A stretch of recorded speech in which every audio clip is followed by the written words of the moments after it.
പക്ഷിപ്പനിയെ തുടർന്ന് പ്രതിസന്ധിയിലായ കോഴി കർഷകർ പാലക്കാട്ടും കോഴി പൊരിച്ച് വിതരണം നടത്തി. പക്ഷിപ്പനിയെക്കുറിച്ച് മൃഗസംരക്ഷണ വകുപ്പ് സംഘടിപ്പിച്ച ബോധവൽക്കരണ പരിപാടിക്കിടെയാണ് കേരള പൗൾട്രി ഫാമേഴ്സ് അസോസിയേഷൻ വ്യത്യസ്ത പരിപാടി നടത്തിയത്.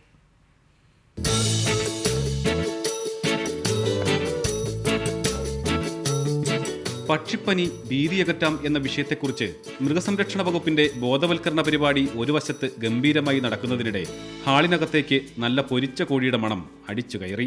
തൊട്ടടുത്ത് കോഴിക്കർഷകർ പക്ഷിപ്പനിയുടെ ഭീതിയകറ്റാൻ കോഴി പൊരിച്ച് വിതരണം ചെയ്യാനുള്ള ഒരുക്കത്തിലായിരുന്നു. നാവിൽ വെള്ളമുറിയതോടെ ക്ലാസ്സിലിരുന്നവർക്ക് മനസ്സിലായി, ഇങ്ങനെയാണ് ഭീതിയകറ്റുന്നത്. പൊരിച്ച കോഴി കണ്ടാൽ മനസ്സിളകാത്ത മലയാളിയുണ്ടോ? പിന്നെ കോഴി പൊരിച്ച് വിതരണം നടക്കുന്ന സ്ഥലത്ത് പക്ഷിപ്പനിയുമില്ല, ഭീതിയുമില്ല.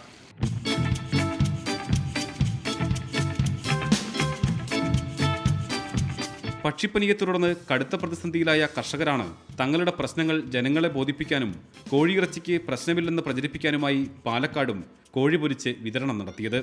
കോഴി പൊരിച്ച് ജനങ്ങൾക്ക് കൊടുക്കാമെന്ന് പറഞ്ഞത്, ഇതിനകത്ത് യാതൊരുവിധമായ അസുഖങ്ങളുമില്ല, ഈ കോഴിയെ ആർക്കും ഭക്ഷിക്കാം, ഇതിനകത്ത് രോഗങ്ങളില്ല എന്ന് വളരെ വ്യക്തമാക്കുവാൻ വേണ്ടി മാത്രം ഉദ്ദേശിച്ചുകൊണ്ടാണ് ഞങ്ങൾ ഈ കോഴി പൊരിച്ച് ജനങ്ങൾക്ക് കൊടുക്കാൻ വേണ്ടി ആഗ്രഹിച്ചത്. ഇനി കോഴിയിറച്ചി തിന്നവരോട് കർഷകർക്ക് പറയാനുള്ളത് ഇതാണ്: വീട്ടിലുള്ളവർക്കും കോഴി വാങ്ങി നൽകുക, പക്ഷിപ്പനിയെ പേടിക്കാതിരിക്കുക. റിപ്പോർട്ടർ, പാലക്കാട്.